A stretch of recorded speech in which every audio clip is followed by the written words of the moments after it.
Hello and welcome to Broadcasting Scotland. My name is Lewis McGlynn. Hello and welcome to Broadcasting Scotland. My name is Saoirse Healy. Hello and welcome to Broadcasting Scotland. My name is Donald C. Stewart.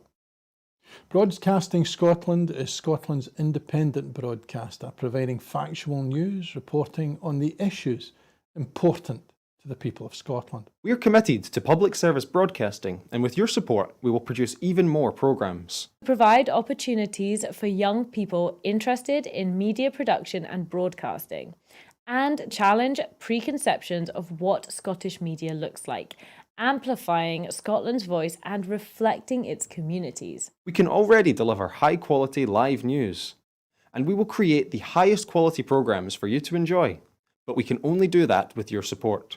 So please subscribe to and share our channel or donate to Broadcasting Scotland via the link in the description. Thank you. Thank you. Thank you.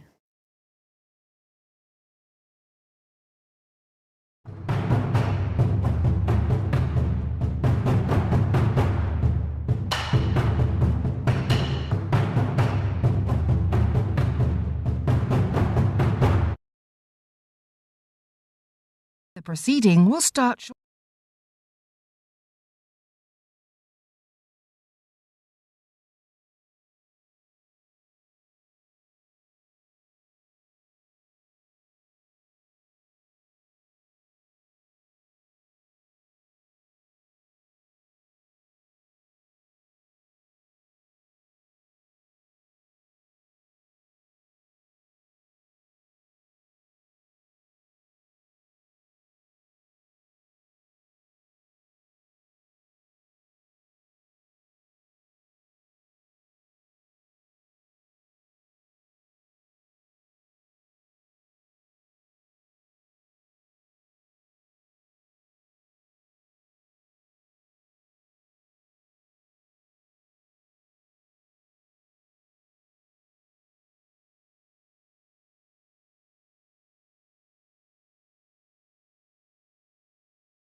Order! Before we begin proceedings, Before we begin proceedings, I should advise the House that there is a fault with the enunciator system. That means it is slow to update. There may therefore be a delay before the current information is displayed. I hope that the fault will be rectified as soon as possible. I understand the clerk is already underway with his technical electrical skills as we speak. We now come to questions to the Secretary of State for Northern Ireland, Adam Jogi. Question 1, Mr. Speaker. Thank you very much, Mr. Speaker. It's great to see the House so full for Northern Ireland questions. And may I congratulate all colleagues recently elected in Northern Ireland. I met the First and Deputy First Ministers twice in my first 4 days, where we discussed a wide range of issues. This included the Government's commitment to repeal and replace the Legacy Act, and I plan to update the House shortly on how we will begin that process. Adam Jogi. Thank you, Mr. Speaker. And can I say it's very good to see my friends from Foyle and South Belfast, and we're down on this side of the House. Mr. Speaker, I'm sure that commitment the Secretary of State's just given us will be welcomed by many in Newcastle-under-Lyme and indeed Northern Ireland, given the lack of support for the Legacy Act. So can the Secretary of State undertake to consult widely on the Act's repeal and replacement, and will he keep the House informed? I can indeed give my honourable friend that assurance, because the problem with the Legacy Act is it has almost no support in Northern Ireland amongst political parties, victims, families, and we've given a very clear commitment to consult on how the repeal and replacement will work, so that in the end we hope to get a large measure of support for a new approach, which the current approach has failed to secure. Robin Swan. Thank you very much, Mr. Speaker, and I thank the Secretary of State for his answer. He will now recognise that Northern Ireland is represented by more than just the parties of the First and Deputy First Minister, indeed in the Executive of the Northern Ireland Assembly, and now in this place. Can he give an assurance that he will deal openly and transparently with all those parties? I will readily give the honourable member that assurance. I've met with all of the party leaders, and my commitment to consultation that I've just given to my honourable friend will extend to all the parties in Northern Ireland. I now come to the Shadow Secretary of State, Alex Burkhardt. Thank you very much, Mr. Speaker, and I warmly welcome the right honourable gentleman to his place. I know he brings considerable qualities to his role, and I look forward to working with him on behalf of all the people in Northern Ireland.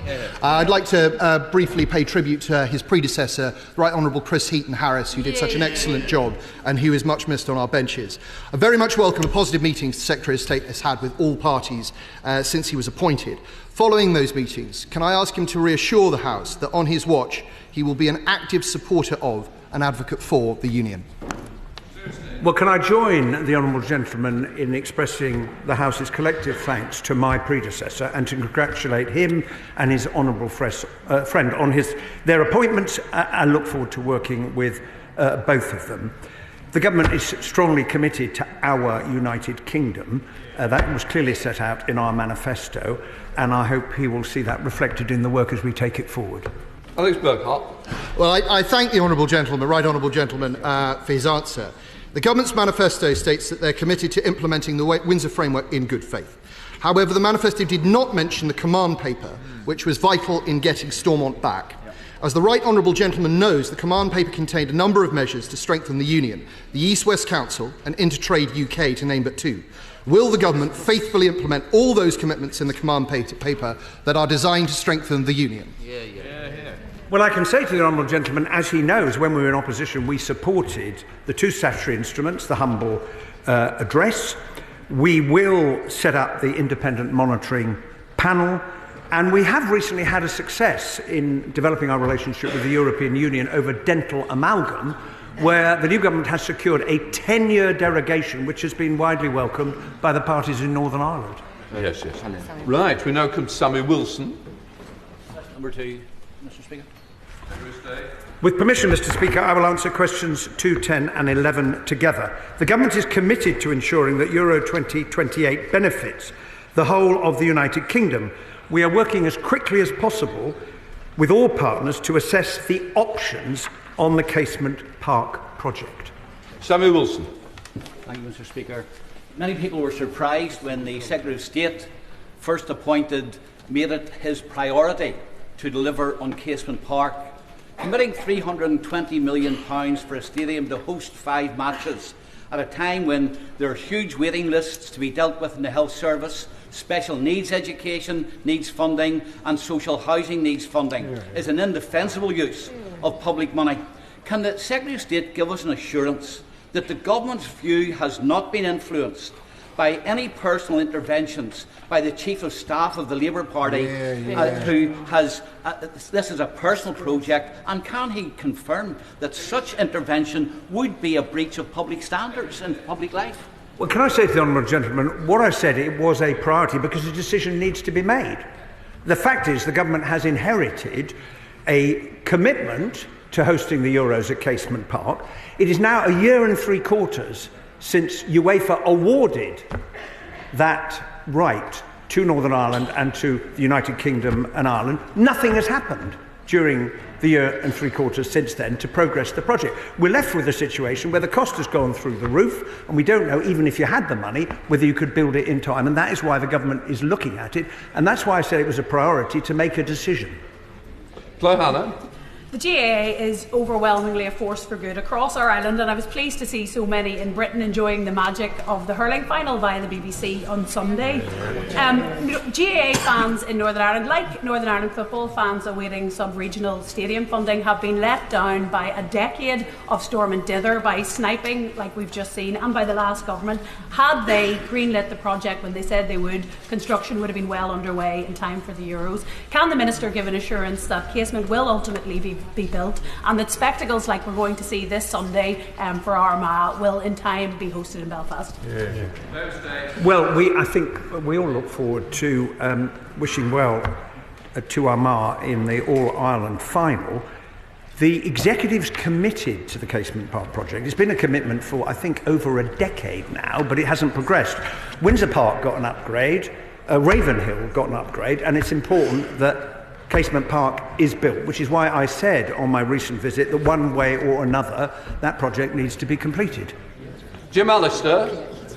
Will the Secretary of State explain to the 356,000 citizens of Northern Ireland who await outpatient admissions and appointments, to the 94,000 who await inpatient admissions, why, in the government's view, it seems to be a priority to pour hundreds of millions of pounds into a GAA sports stadium instead of fixing our health service? And if the government commits money, and if the Euros do not come to Belfast, won't the government be in the position where the rugby stadium, the football stadium, didn't get a penny of Treasury or NIO money, but GAA did? How could that be fair, and how could that be proportionate? Well, I hope very much that sport will be a force for unity in Northern Ireland rather than a source of division. And when it comes to the health service, the Honourable Gentleman makes a very powerful point. The state of the NHS in Northern Ireland, with the longest waiting lists in the United Kingdom, is a function, if I may say so, of decisions that the Executive has failed to take over many years, and the people of Northern Ireland want to have a better health service, and that needs the plan which the new Health Minister is committed to. Rachel Hopkins. Does the Secretary of State agree that we wouldn't be in the final minutes of extra time as to whether Casement Park could be rebuilt in time for the Euros if the previous government had actually done something about it after we were awarded host status some year and 3 quarters ago? Well, I agree with my honourable friend. I mean, the facts speak for themselves. A year and 3 quarters since we were awarded that wonderful opportunity to host the Euros, nothing has happened on the project. Saoirse Eastwood. Question number 3, Mr. Speaker. Thank you very much indeed, Mr. Speaker. With permission, I will answer questions 3 and 9 together. The interim fiscal framework agreed earlier this year introduced a needs-based funding formula set at 124% of spending per head in England, based on the advice of the Northern Ireland Fiscal Council, and we are committed to taking forward these discussions with the Executive. Saoirse Eastwood. I welcome the Secretary of State to his place, and I look forward to working with him in his new role. Fixing Northern Ireland's financial framework is crucial to ensuring our public services are properly resourced and indeed impacting on my constituents of Lagan Valley. Will the Secretary of State ensure that any new arrangements are fully baselined and informed by independent expert analysis? Well, the reason that the Northern Ireland Fiscal Council was set up was to answer the question, help to answer the question about what the need is in Northern Ireland. They came up with a range between 121 and 127% and opted for 124% in the middle. The fact that that was in the interim fiscal framework that the last government negotiated is welcome, was welcomed by the Finance Minister in Northern Ireland. We're committed to taking those discussions forward, and I understand that the Finance Minister in the Executive has already met the new Chief Secretary to the Treasury. Jim Shannon. Thank you, Mr. Speaker. Can I also welcome the Secretary of State to his place and wish him well in the role that he now plays. The Chancellor has indicated there will be a 5% increase in the wage for health workers and for those in the education sector. Unfortunately, under the Barnett consequential which we presently have for Northern Ireland, it means that 5% will not mean 5% to those involved in the education sector and the health sector in Northern Ireland. So can I ask the Secretary of State this question? Will he urgently look at this issue to ensure that the health workers and the education workers in Northern Ireland deserve the same increase in their wages as they do in the mainland? Because quite clearly, I'm here for them. Well, as the Honourable Gentleman will be well aware, decisions about pay in Northern Ireland are a matter for the Executive. But any additional spending in England will apply through the Barnett consequentials to Northern Ireland in the normal way. Tony Antoniazzi. Mr. Speaker, now I welcome the Secretary of State's commitment to needs-based funding for Northern Ireland. Does he agree that how the funding is allocated and how further revenue might be generated are matters for the devolved administration and for the Assembly? Well, I certainly do agree, because look, all governments, and it includes the Northern Ireland Executive, has the money it's got coming in, the money it can raise in addition, and how it is going to prioritise its spending. And the Northern Ireland Executive does have more funding per head of population than in England, and it is for the Executive to take decisions about what their priorities are and to allocate the funding accordingly. Shadow Minister Paul Holmes. Thank you, Mr. Speaker. It's very kind. Can I welcome the Secretary of State and the Minister of State to their positions and thank them for their gracious phone call last week to welcome me and my right honourable friend to our positions too. On Monday, the Business Secretary slipped out a written statement rather than coming to this House, revealing that the government had decided not to proceed with an export development guarantee or emergency loans that would save Harland and Wolff despite its unique role and outstanding defence contracts. Will the Secretary of State now use their position to continue the support the last government gave to Northern Ireland and make it very clear to the Treasury that the people of Northern Ireland expect that the government should intervene in this case and support Harland and Wolff, which is desperately needed? Well, I congratulate the Honourable Gentleman on his appointment.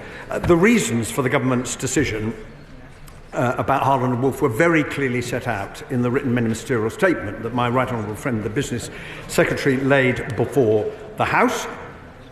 Harland and Wolff are now talking to their main supporters, Riverstone, about potential additional financial support.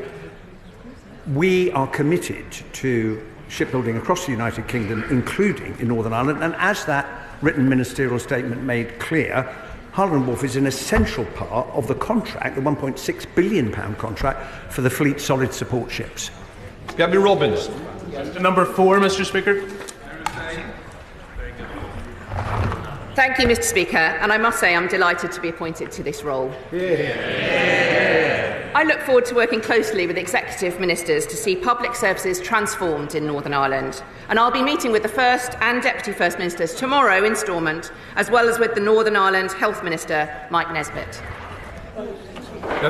Mr. Speaker, can I welcome the Minister of State and the Secretary of State to their positions. Delighted to see them in post, and I know that they are committed to seeing effective public services and stability of the institutions in Northern Ireland. But can I just caution that on the last number of responses we've received from the front bench, that we're having this recurring conversation that the fiscal framework that was announced back in December on an interim basis does not solve the problems that we have. And even the stabilisation money that was agreed back in December has already been forecast as necessary to sustain pay in Northern Ireland. Can I ask the Minister of State to engage earnestly not only in what government has been saying for the last 6 months of this Hugh and of the previous government, but to recognise that to provide good public services in Northern Ireland, we not only need to sustain but transform. I agree with the honourable member. There's money allocated specifically for transformation of public services to improve service delivery outcomes. In Northern Ireland, 3 in 10 people are on an NHS waiting list. That number is 1 in 10 here in England. That is a figure that needs to be transformed to transform health outcomes. I will be talking about funding when I meet with executive ministers, but I would also be talking about other ways in which our doors are open, those of other ministers across the government too, in which we're determined to work together to transform public services. Bob Blackman. Number 5, Mr. Speaker. Thank you very much indeed, Mr. Speaker. With permission, I will answer questions 5 and 12 together. As set out in the King's Speech, the Government is committed to repeal and replace the Legacy Act. As well as scrapping conditional immunity, we will set out steps to allow Trouble-era inquests and civil claims to resume. We will consult with all interested parties on a way forward in a way that can obtain support of victims and survivors and comply with our human rights obligations. Bob Blackman. Speaker, I congratulate the right honourable gentleman on his appointment and for his answer. Clearly, any delays, of course, will inbuild a legacy for the victims and their families who've waited a long time for closure on these particular issues. I understand absolutely the need to create a consensus across Northern Ireland for what is going to be proposed. But could he set out for the House the timeline and the plan for actually achieving that, and also agree to come back to the House and update the House when that plan is ready? Well, I'm very happy to give the honourable member that assurance about keeping the House informed and reporting to it on my plans. I can say to him, as far as the Independent Commission is concerned, the Government has decided that we will retain it because the Stormont House Agreement that we say we want to return to the principles that it set out envisages both information recovery and continued investigation. Those two functions are in effect combined in the Independent Commission. I met Sir Declan Morgan yesterday to talk about how that work can be taken forward. The Commission is now open for business and it is available to families to approach to find an answer that many of them have been looking for so long. Richard Hull. Thank you very much, Mr. Speaker. The former member for Plymouth Moorview was a very strong advocate for veterans in Cabinet, in government. Can the right honourable gentleman assure veterans in Basildon and Billericay and across the country that any future legislation will protect now elderly veterans from vexatious legal action in the future?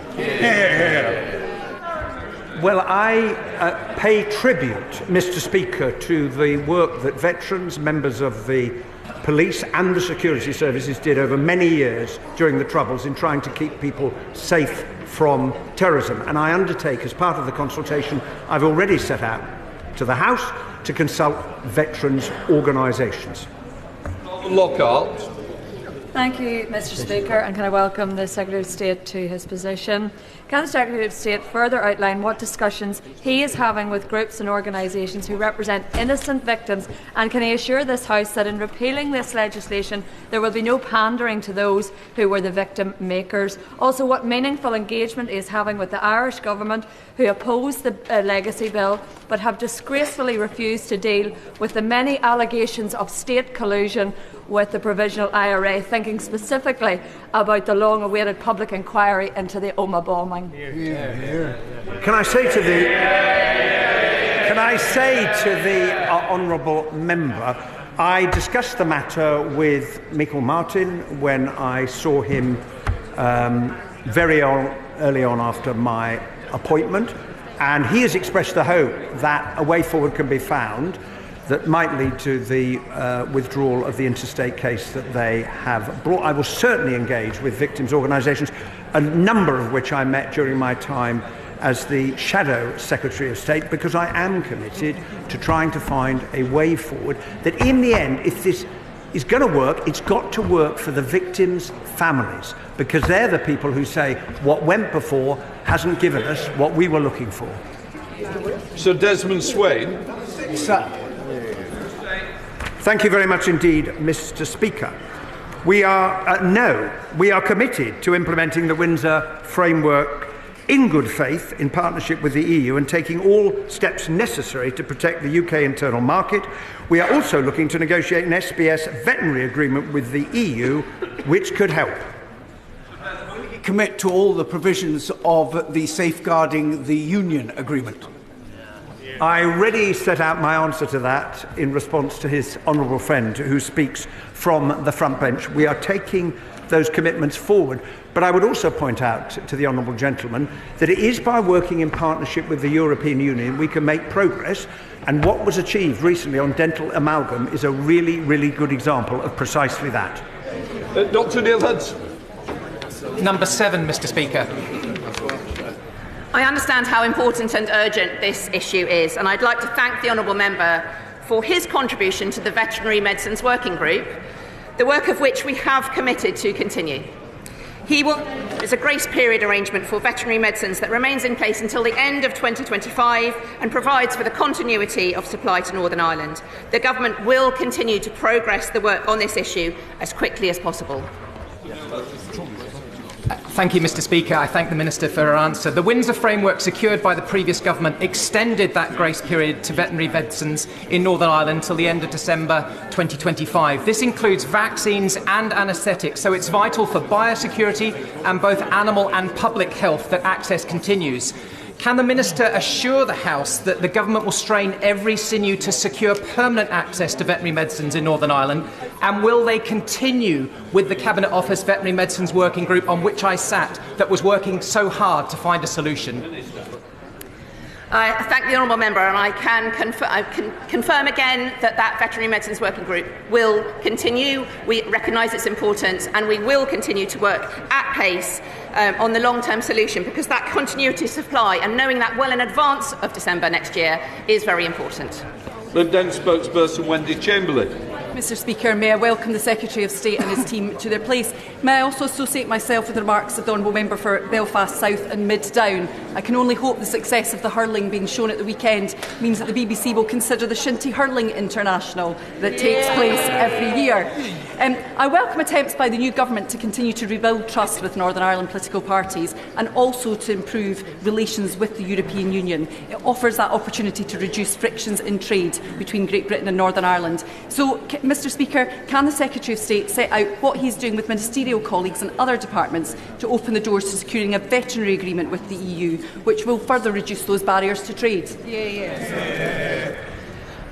The Government is committed to working at pace on a long-term solution, including a veterinary agreement. This may change the relationship with the EU and build more trust, and so a bespoke agreement may be needed, but we are working at pace to secure this. Dr Alison Gordon. Question number 8, Mr Speaker. Thank you very much indeed. With permission, Mr Speaker, I will answer questions 8 and 14 together. A fortnight ago, the Minister and I met the Taoiseach Michael Martin in Hillsborough, where we discussed strengthening relations between our two governments, given the importance of our relationship with Ireland. The Prime Minister and the Taoiseach also held a bilateral meeting ahead of the European political community last week. Dr Alison Gordon. Thank you, Mr Speaker, and may I also thank Secretary of State for his answer. Duchess China, which I believe, Mr Speaker, are the suppliers of your very excellent commemorative China service, is based in my constituency, Stoke-on-Trent South. The Republic of Ireland is an important export market for the company, and Northern Ireland is an important part of its domestic market. Can the Minister tell us how relations across the Irish Sea and Northern Ireland island borders be enhanced for the benefit of companies like Duchess China? Well, I congratulate my honourable friend on the company that she mentions and the products that it produces. We are committed to protecting the integrity of the UK internal market so that great firms in Great Britain and in Northern Ireland are able to sell right across the United Kingdom and internationally. And for Northern Ireland in particular, it has extraordinary opportunities and so much potential, which we now need to build on. One of the most important contributions the executive can make is to ensure executive stability, because that's what investors are looking for. Emily Darlington. Can I congratulate the very honourable member on his position and hope that he will be able to rebuild those relations that have been strained through the Brexit process.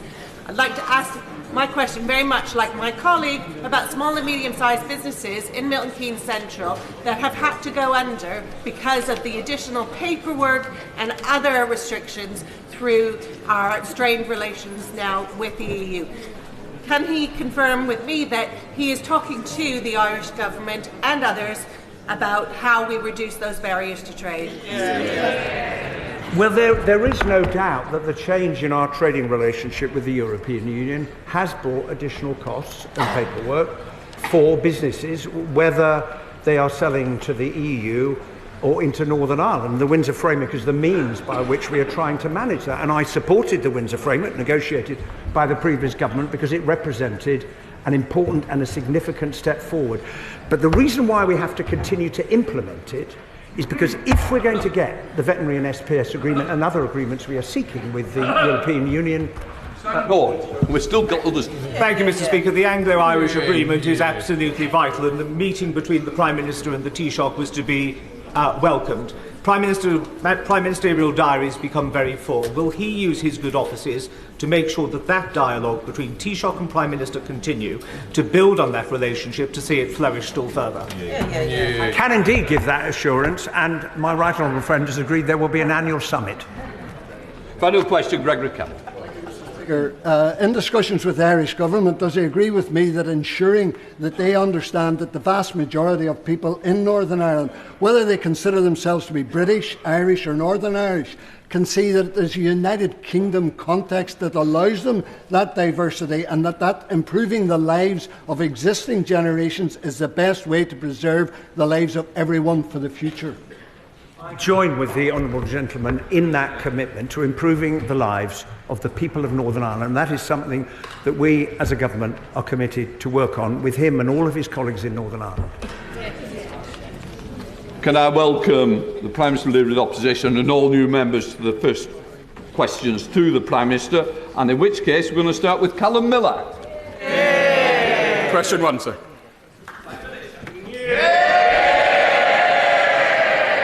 Thank you, Mr. Speaker. And I know the whole House will be shocked by the news that a soldier has been attacked in Kent.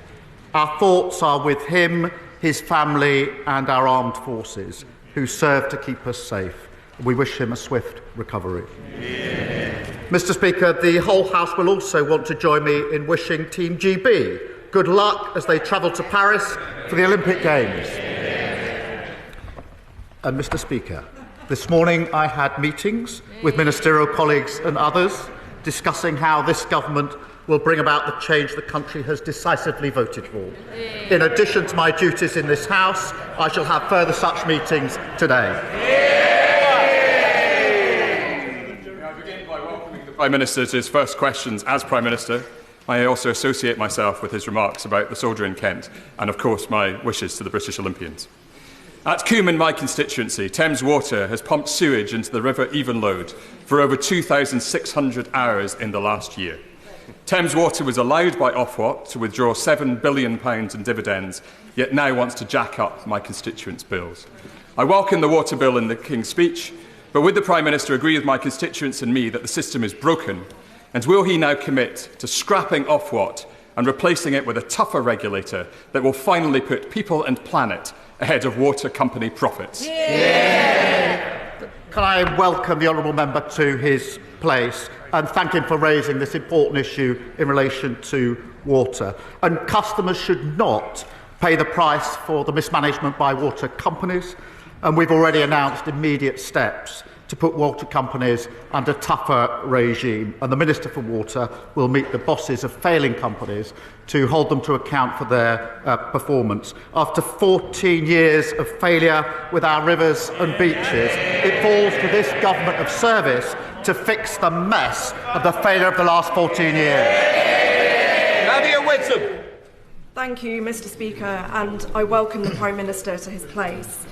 Mr. Speaker, many young trans people and their families are extremely concerned about the restrictions on puberty blockers implemented by the last government. One of my constituents, a parent of a trans child, told me, "I'm so worried about my child. I'm terrified for what this means for them and where Britain is going on these issues." Will the Prime Minister meet with young trans people, their families and organisations supporting them, so that he can hear why they feel so strongly that these restrictions must be reversed?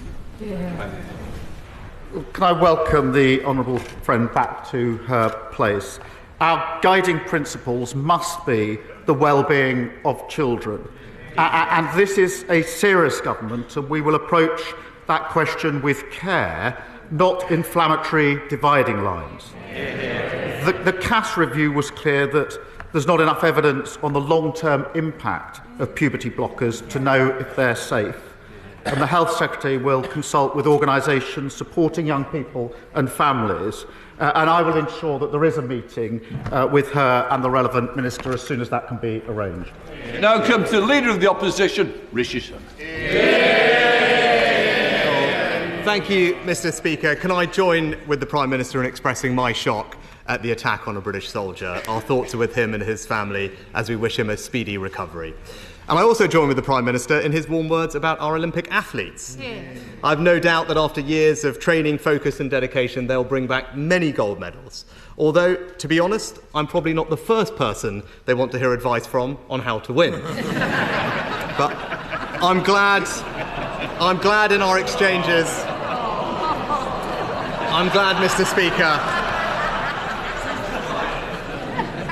Mr. Speaker, I'm glad in our exchanges so far we have maintained a cross-party consensus on important matters of foreign policy. And in that spirit today, I wanted to focus our exchange on Ukraine and national security. The UK has consistently been the first country to provide new capabilities to Ukraine, such as the long-range weapons that have been used so effectively in the Black Sea. Now, those decisions aren't easy, and I was grateful to the Prime Minister for his support as I made those decisions in government. And in opposition, I offer that same support to him. So can I ask that he continues to be responsive to Ukraine's new requests so that they don't just stand still, but can decisively win out against Russian aggression? Can I thank the Leader of the Opposition for not only raising the question of Ukraine, but doing it in a way which can maintain the unity across this House, which has been so important to the Ukrainian people. And I can assure him that we are, of course, talking to Ukraine about how they deal with the Russian aggression that they are facing, have been facing for many, many months. And I will continue to try to do that in the way that he did, which is to reach out across the House to share such information as we can to maintain the unity that is so important. I thank him for that response. Now, I also found that one of the UK's key roles as Ukraine's closest ally is to encourage other countries to follow our lead in providing new military capabilities. And in that vein, when he saw Chancellor Scholz recently, I'm sure he thanked him for the considerable air defence that the Germans are providing the Ukrainians. But did he also raise with him the issue of the Germans perhaps providing long-range missiles, just as the UK, America and France have now done?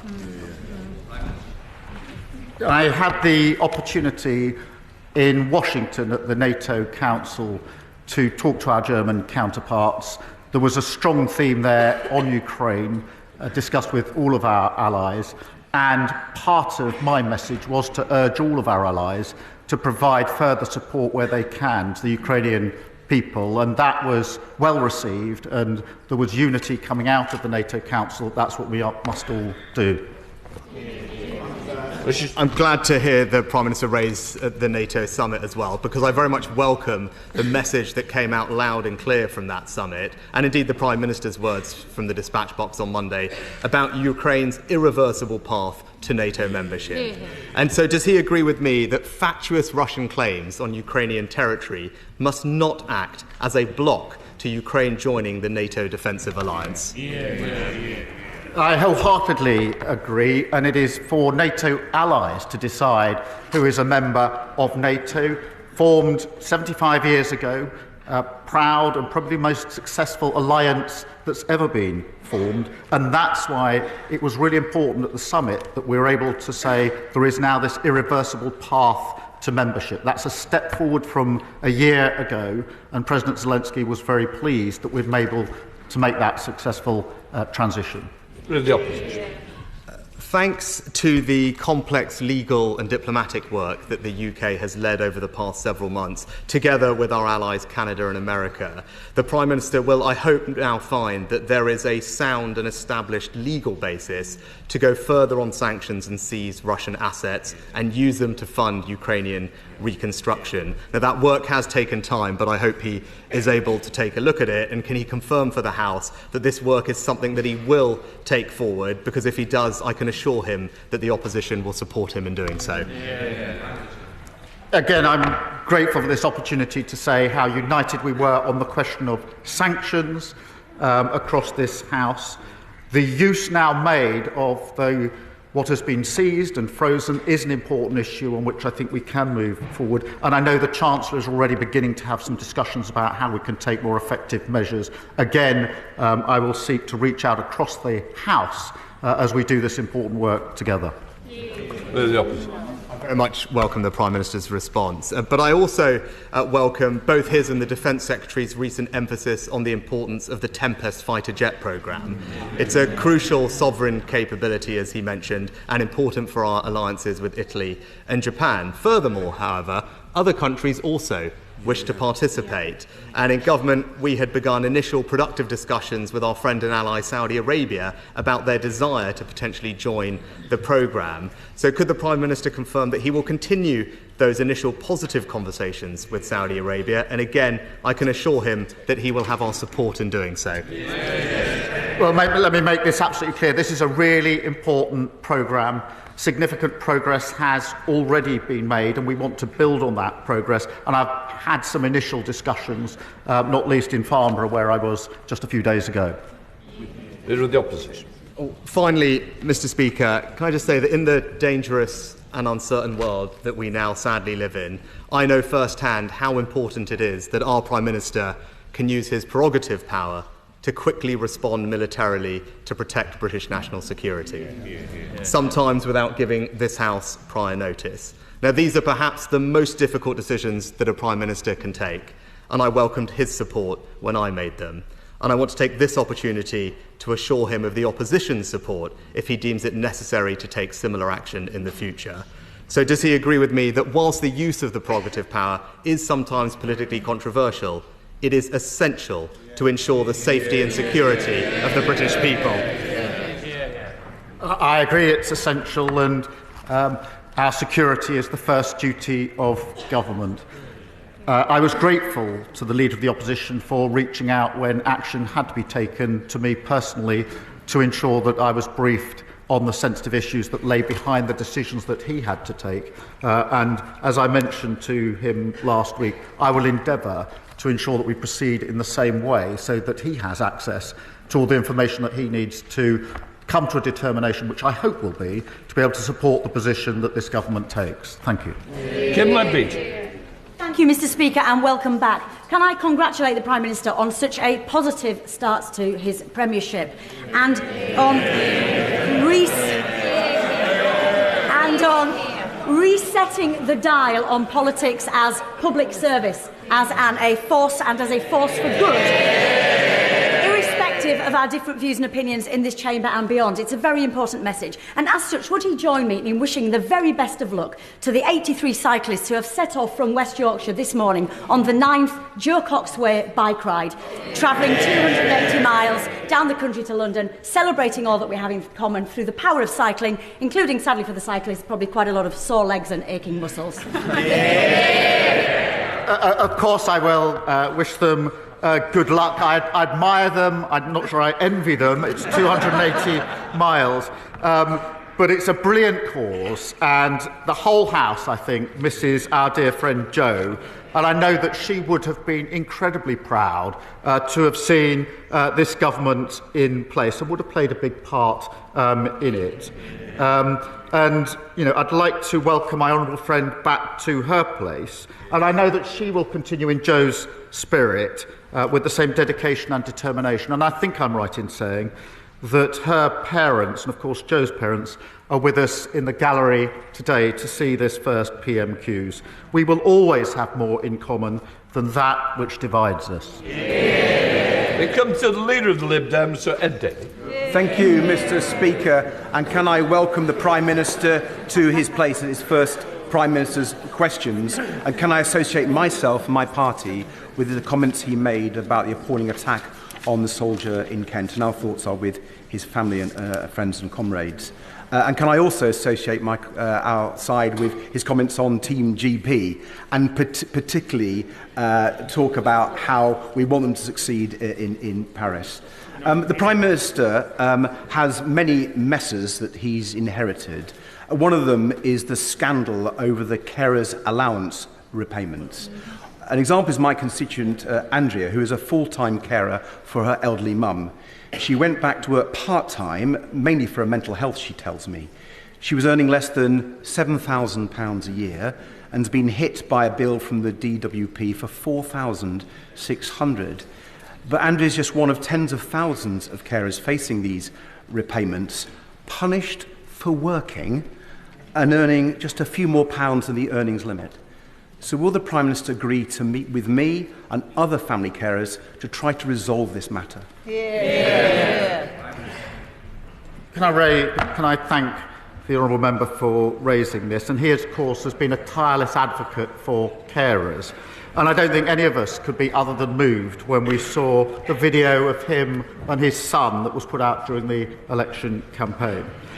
He talks about Team GB. I'm glad he's in a suit today because we're more used to seeing him in a wetsuit. But in relation to this issue, look, we have a more severe crisis than we thought as we go through the books of the last 14 years. We must review the challenges. I know they don't like it. They don't like it. There was a reason the electorate rejected them so profoundly. So we'll review the challenges that we face. We do want to work with the sector and where we can across the House to create a national care service covering all these aspects. And we'll start with carers and those that work in the care sector with a fair pay agreement. But I'm very happy to work across the House with all the people that care so passionately about this particular issue. Fred Davitt. For the Prime Minister's response, I hope he will look at this matter, though, on carers' allowance. Family carers save the taxpayer £162 billion a year. And if we get this right, many could go back into work. But there's another care crisis that's probably even bigger, and that's the crisis in social care. I'm sure, like me, he's met millions of people around the country, heard about millions of people for whom this is their biggest issue and has been for decades. After a once-in-a-century election, does he not think there's an opportunity for a once-in-a-century chance to fix social care and thus help our NHS? So can I ask him to set up a cross-party commission on social care so we can address this urgent matter? He's right, it is a crisis. I'm sorry to have to report to the House it's not the only crisis that we've inherited. There's a crisis of failure absolutely everywhere after 14 years of failure that this government of service will begin the hard yards of fixing, including on social care. We will work across the House. We do endeavour to create a national care service. That will not be easy, but we can begin the first steps, and we will share that across the House where we can. I'm a little bit. Thank you very much, Mr. Speaker. For decades, my constituent, Jack Taylor, has been continuously ignored by previous governments. He and other nuclear veterans have been denied access to their medical records and compensation. The Prime Minister has rightly said these national heroes deserve full accountability and justice. Will he therefore consider supporting a special tribunal with statutory powers into this 70-year-long scandal? Can I first express my gratitude to the service personnel who participated in the British nuclear testing programme. It is right that I think nearly 5,000 now have got the nuclear test medals in recognition of their service, and the veterans have the right to apply for no-fault compensation under the War Pensions Scheme. And I will ensure on this issue a meeting is arranged for her with the relevant minister. Stephen Flynn. Mr. Speaker, may I again warmly congratulate the Prime Minister on ending Tory rule. In his campaign to do so, he was, of course,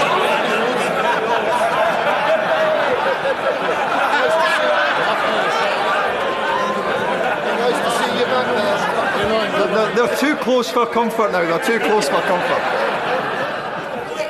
In his campaign to do so, Mr. Speaker, he was, of course, joined by Gordon Brown. And just 5 days before the general election in Scotland, on the front page of the Daily Record, Gordon Brown instructed voters to vote Labour to end child poverty.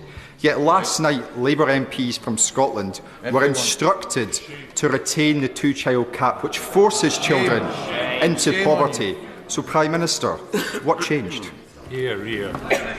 I'm glad he mentioned Gordon Brown, because the last Labour government lifted millions of children out of poverty, something we're very, very proud of.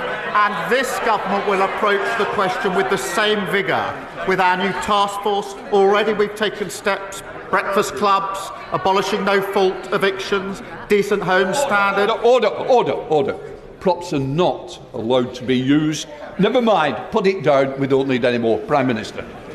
Mr. Speaker, already we've set up a task force to put that vigour in place. 3 breakfast clubs in every primary school, abolishing no-fault eviction, decent home standard, Awab's law, and a plan to make work pay. But I would just say this: before he lectures everyone else, he should explain why, since the SNP came to power, there are 30,000 more children in poverty in Scotland. Thank you very much, Mr. Speaker. I'm pleased to see the government's swift action in officially calling for an immediate ceasefire, the release of all hostages, a rapid increase of humanitarian aid into Gaza, the restoration of funds to UNRWA, the commitment to complying with potential ICC arrest warrants, and to recognising a Palestinian state. But too many innocent people are still dying every day. There is nowhere safe in Gaza. So what further pressure can the Prime Minister apply to bring about an urgent ceasefire? Both the Foreign Secretary and I have set out the urgent need for a ceasefire to Prime Minister Netanyahu. We want a pathway to a two-state solution, a safe and secure Israel alongside a viable sovereign Palestinian state. And I used my first overseas trip as Prime Minister, particularly at NATO, to raise this with world leaders. And under a Labour government, this subject will be discussed, negotiated and fought for at the highest levels on the world stage. The alternative is standing on street corners protesting. Ultimately, only one of those will deliver change. Thank you very much, Mr. Speaker, and can I congratulate the Prime Minister and welcome to his place. And I'm sure he will want to reassure the many parents and teachers in Edinburgh West who've expressed concerns about the implication for our state education system in Scotland of the VAT increase in independent fees, which he proposes. Edinburgh City Council, led by the Labour Party, have produced 5-year projections which show we do not have capacity in the city to accommodate pupils who may leave the independent sector. Moreover, how will he ensure that the VAT raised in Scotland from those fees can be reinvested in already hard-pressed Scottish education? I do obviously understand the aspiration that parents who work hard and save hard have for their children that they send to private schools. But every parent has that aspiration, whichever school they go to. And I am determined that we will have the right teachers in place in our state secondary schools to ensure that every child, wherever they come from, whatever their background, has the same opportunity. And I do not apologise for that. Mr. Speaker, I welcome last week's announcement this government will be introducing a new publicly owned company, Great British Energy. This will be critical to ensure this country's energy security while meeting our climate goals and lowering energy bills. Will the Prime Minister make assurances to communities up and down the country that they will benefit from good skilled jobs and opportunities that Great British Energy promises to unlock? Yes, and I'm really pleased that Great British Energy will be owned by and for the British people. investing in the energy systems of the future. That means cheaper bills. Renewables are cheaper. It means security, so Putin can't put his boot on our throat, and it means the next generation of jobs for years to come. Thank you. And thank you very much, Mr. Speaker. The Prime Minister has achieved something that we didn't think would be possible in such a short period of time. In less than 3 weeks, he has had a significant rebellion and he has suspended 7 of his members of Parliament, all for standing up for child poverty. This from a Labour government. The headlines are awful for the Prime Minister this morning. Poverty campaigners are furious with the Prime Minister. Is his honeymoon over before it's even begun? Having left for the election campaign with quite a significant number of SNP members and come back with a small handful, I really don't think lectures on what the electorate in Scotland are thinking. If you look at I'm very proud of our Scottish Labour MPs on this side of the House. And I simply repeat the point I made to his leader. Perhaps the SNP needs to account for the 30,000 extra children in poverty in Scotland. Thank you. Dan Tomlinson. Thank you, Mr. Speaker. The previous Conservative government cut the funding for the police in London by 1/3, taking £1 billion out of the budgets for London's policing and forcing the closure of both of the police stations in the Chipping Barnet constituency. Does the Prime Minister agree with me on the importance of our police stations and in the need to rebuild local policing? Can I welcome my honourable friend to his place, the first ever Labour MP for Chipping Barnet, and I know he will serve his constituency with pride. And our guarantee will put 13,000 extra neighbourhood officers and PCSOs back on Britain's streets, and that's a fully funded plan. He's right to say that the last government absolutely hammered police numbers, and he will have seen the impact of that in his constituency. And it is telling that the former Justice Secretary said at the weekend that that could perhaps have been done differently. And I'm glad to see the people of Chipping Barnet agree with that assessment and returned him for that constituency. Rupert Lowe. Thank you, Mr. Speaker.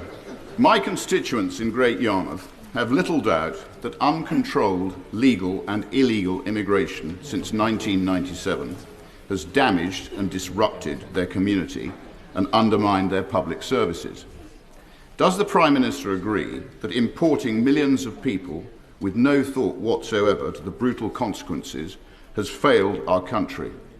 I know the good people of Great Yarmouth would much appreciate a yes or no answer to this straightforward question. Good question, Rupert.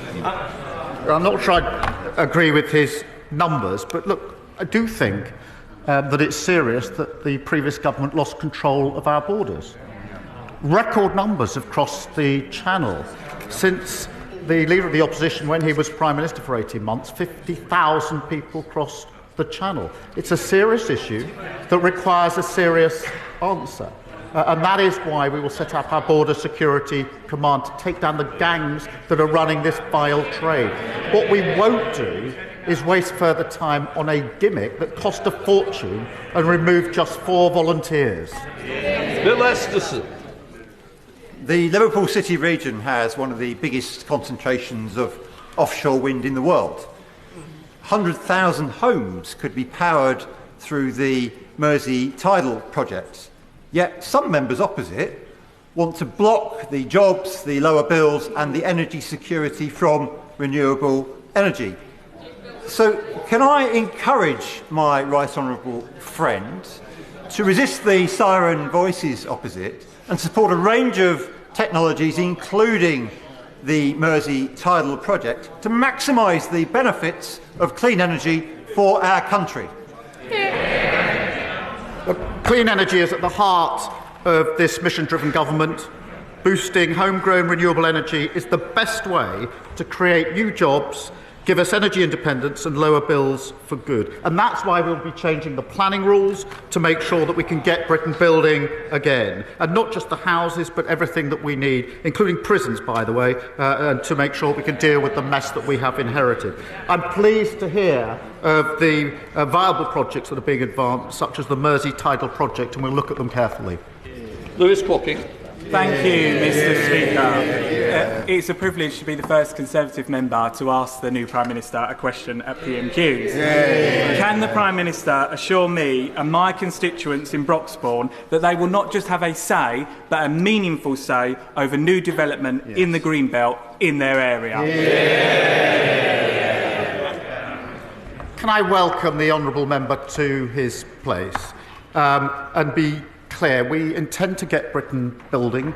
We will change the planning regime in order to do so. It's held us back for far too long. Young people have not been able to own a home until they're way past the age of 35, denying them the basic dream of home ownership. Of course, we will work with communities, but we will take the tough decisions that the last government ran away from. Prime Minister, we've got much to be proud of in Ipswich, from a thriving arts and culture scene to beautiful parks and a stunning waterfront. Unlike our friends over the border in Norfolk, we also now have a Premier League football team again. Prime Minister is very welcome to join when Arsenal come visit next year. Despite all those positives, though, after the last 14 years, our town centre is really struggling and desperately needs help. Can the Prime Minister set out to this House the steps he will take to revive town centres like Ipswich? Can I again welcome my honourable friend to his place? Congratulate Ipswich on their promotion, though not on, I think it's Boxing Day when they visit Arsenal. I'm going to resist the temptation that he puts in front of me to choose between Ipswich and Norwich. But on town centres, he's right that we need vibrant high streets. We need to make the change that we've voted in to bring about, and that's why we will replace the business rate system to level the playing field, and we will absolutely address regional inequality through our local growth plans. Jim Ramsey. Thank you, Mr. Speaker. The UK is one of the most nature-depleted countries on earth, so I welcome the government's signal that it's committed to nature recovery. This is critical to humanity's future, as it affects everything from food security to public health and well-being. Please could the Prime Minister tell us how he'll show leadership personally on this existential issue, and in particular, will he attend the 16th Biodiversity COP later this year, and will the UK government be launching a bid to host a future UN Nature Summit? We are committed to nature recovery. It's a really important issue that this government will tackle. And he talks about leadership, and I'd ask him to show some, because it's extraordinary that, elected to this House as a Green politician, he's opposing vital clean energy infrastructure in his own constituency. So I ask him, we will put the plans before this House, I ask him to back those plans. Joe Powell. Mr. Speaker, on Sunday night at a community event in North Kensington, attended by hundreds of people, 15-year-old Renee Graham was shot and killed in a senseless act of violence, and my heart goes out to his family and the wider community that is feeling anxious, frightened and shocked. Can the Prime Minister ensure that North Kensington gets support from this government at this difficult time, and can he outline what measures the government will take to tackle gun violence and prevent young lives like Renee's being taken in the future? I welcome my honourable friend to his place and thank him for raising this awful case. The loss of a teenage boy in West London is shocking, and our thoughts, and I'm sure I speak for the whole House, are with his family and friends. I do urge the public to support the Metropolitan Police with any information which could help in their investigation, which is ongoing. Making streets safer is one of the 5 central missions of this government, and this is a shocking reminder of just how important that mission is. And we have an ambition to drive down this sort of violence in our communities. We do not want interventions like this as we've had over the last few years, and it is shocking to hear of this particular incident. Vickers. The last government invested massively in Teesside, most recently committing £1 billion to improving transport in our area. That money will protect the future of our iconic transporter bridge, upgrade Thornaby train station, create a new transport hub at Teesside Park and much, much more. Can the Prime Minister confirm, are we still getting our £1 billion, or is Labour turning its back on Teesside? Well, he talks about turning its back. I think he's the sole remaining Tory MP in the North East or Teesside. I've already taken an early opportunity to make our commitment clear to the plans that we need for economic growth across the country, working with all the mayors who are in place, including those who wear a different rosette, and that's the way in which we will take this forward. Thank you, Mr. Speaker. In a week where the National Police Chiefs Council have declared violence against women and girls a national emergency, Sky News has today published appalling accounts of sexual harassment and violence against women paramedics. Can the Prime Minister please update the House on progress towards the mission board to finally tackle this scourge in our society?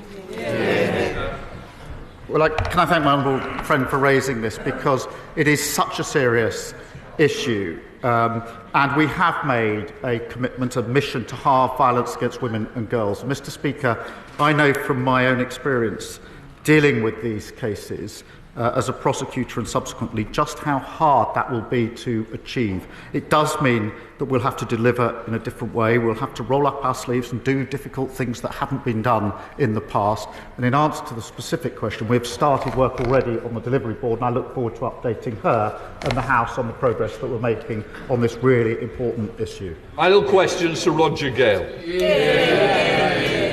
Thank you, Mr. Deputy Speaker. Mr. Speaker. Another Freudian slip. The old dog is off the leash.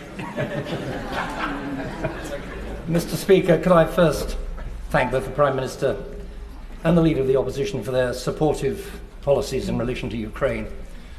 Their expressions today will have been of great comfort to the thousands of Ukrainian residents in the United Kingdom who simply wish to return to their lawful homes. Further to the answer given to my honourable friend, the member for Broxbourne, can the Prime Minister tell the House how he's planning reforms which will smother fields in East Kent currently yielding bread-making wheat with houses is compatible with his own Secretary of State for Agriculture's desire to achieve sustainability? Thank you for that question. We have to get economic growth in this country. We've had failure over the last 14 years, and the failure on economic growth has been central to it. There's been failure to build the infrastructure we need, the houses we need, the prisons we need, and I think the whole House can see the consequence of that. We've got prison overcrowding where emergency measures have had to be taken because the building of prisons hasn't kept pace with the sentencing of those to prisons. We've got housing crisis where the dream of home ownership for most young people is simply gone under the previous government. To be over the age of 35 before you can get a secure roof over your head of your own is a huge dash of dreams. We're not going to listen to the party opposite. They put their case to the electorate. The electorate rejected them profoundly. And my advice would be, having sat at that dispatch box for 4.5 long years, is when you get rejected that profoundly by the electorate, it's best not to go back to the electorate and tell them that they were wrong. It's best to reflect and change your approach and change your party. That completes questions. We'll let the front benches change over.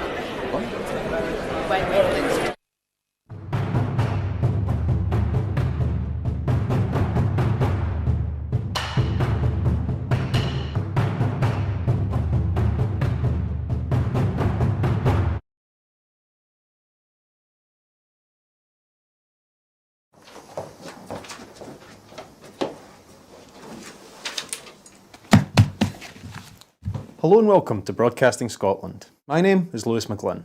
Hello and welcome to Broadcasting Scotland. My name is Saoirse Healy. Hello and welcome to Broadcasting Scotland. My name is Donald C. Stewart. Broadcasting Scotland is Scotland's independent broadcaster, providing factual news, reporting on the issues important to the people of Scotland. We are committed to public service broadcasting, and with your support, we will produce even more programmes. Provide opportunities for young people interested in media production and broadcasting, and challenge preconceptions of what Scottish media looks like, amplifying Scotland's voice and reflecting its communities. We can already deliver high-quality live news, and we will create the highest quality programmes for you to enjoy. But we can only do that with your support. So please subscribe to and share our channel or donate to Broadcasting Scotland via the link in the description. Thank you. Thank you. Thank you.